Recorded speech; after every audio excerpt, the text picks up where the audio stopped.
I can't put down my phone. That was the message my friend received from his partner during lockdown. We were in India, and she was in the Netherlands, alone, countries apart. I can relate. When we're lonely, phones connect us. But now screens aren't just communication. They're for everything, and we have access all day, every day. Addiction is defined by any repeated behavior that causes harm, and they don't form randomly. Addictions are unhealthy coping mechanisms to deeper pain and loneliness, which is often generational. One common response: digital dependency. How would you feel about taking out your phone right now and sharing screen time usage with your neighbor? What about your browser history? For a long time, this terrified me. I struggled with online pornography. I had tricky years juggling this addiction, and now I'm here, sharing my process. Porn rewired my mind, disrupted relationships, and skewed sexual expectations. I was numb and carried shame. Exploring sexuality is healthy, and for many, porn can be a part of the process. But for me, I couldn't control it.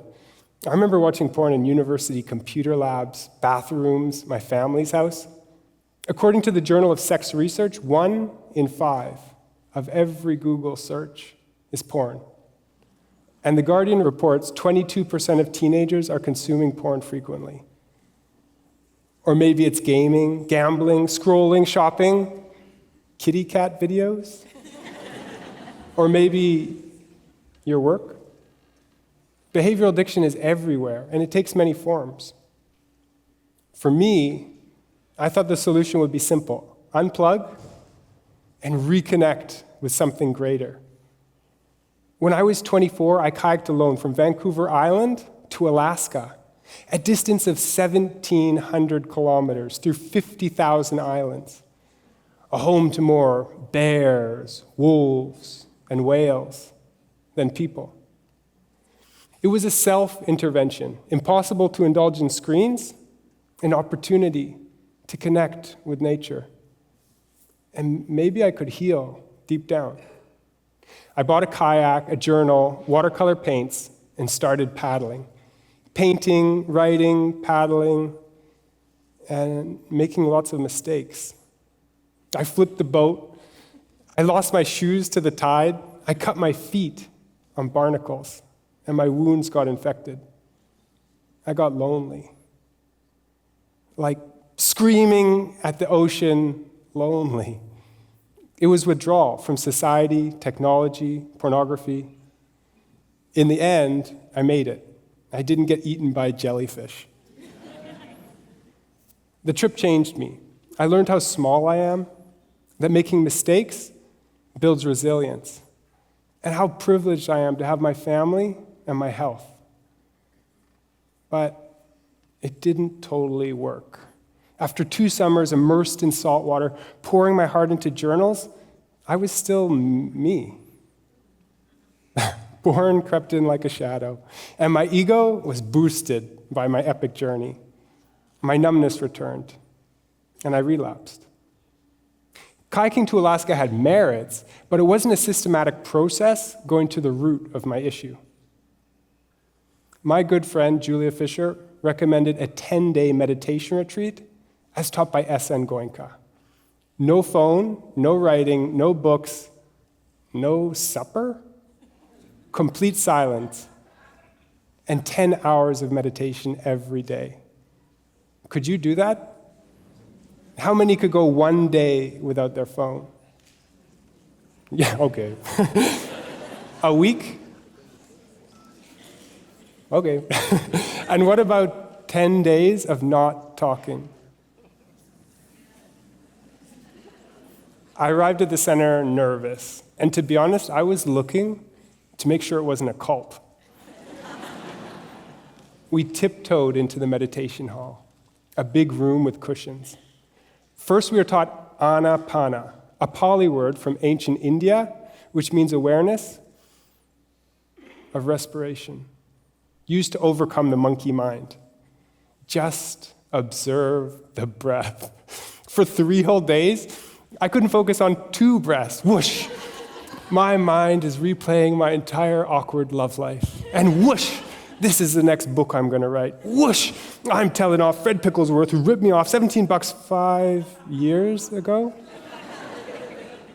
Our minds are like our phones, filled with stories, seduction, scandals.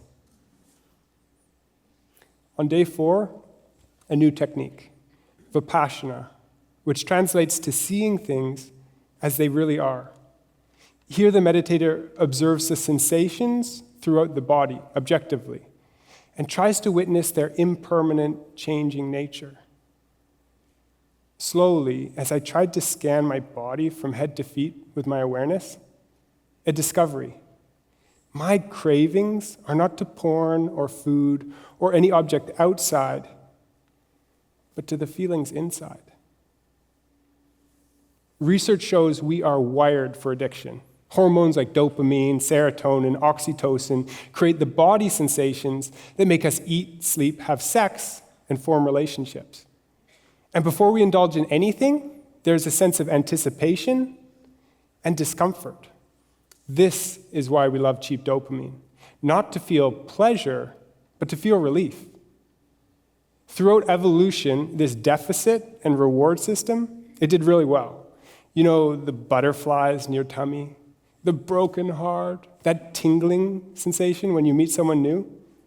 Hormones communicate the body's needs. But because we live in the age of abundance, easy access, and anonymity, our systems are flooded. They can't handle it, and addiction becomes inevitable. Back to meditation. Over the 10 days, I again went through withdrawal. My pain came to the surface. In response to trauma, we often suppress emotions or distract ourselves. But here, I tried to sit with awareness and equanimity. Don't move. No judgment. Just lovingly, acceptingly observe. And that's what meditation is. The practice of balancing the mind and creating space before reacting to our desires. On the last day, I walked out smiling. I felt lighter. I was beginning to learn that maintaining mental health in moderation is a skill. Just as we train the body to be fit, we can train the mind to be healthy. This is about changing behavior patterns and also understanding that technology is designed to be addictive. And when we feel tired and hungry and scared and alone, we reach for the easiest dopamine in the room. So, what defense strategies do we have? Put your phone in a bread box with a timer lock, or throw it off a bridge, or stick it in the blender and make a smartphone smoothie. But don't drink it. You won't be able to call 911 after.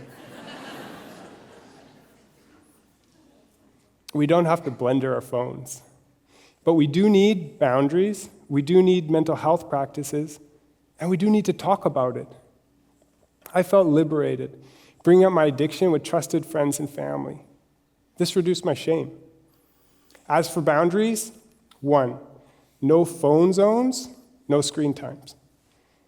2, delete addictive apps, limit notifications, and your new best friend, airplane mode.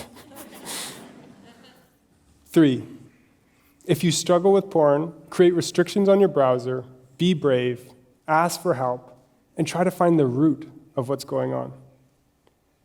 4, parents, educate yourself. Start the tech and the sex conversation early. And 5, be gentle with yourselves. My addiction didn't end after my kayak trip or my first 10-day retreat, but it got weaker.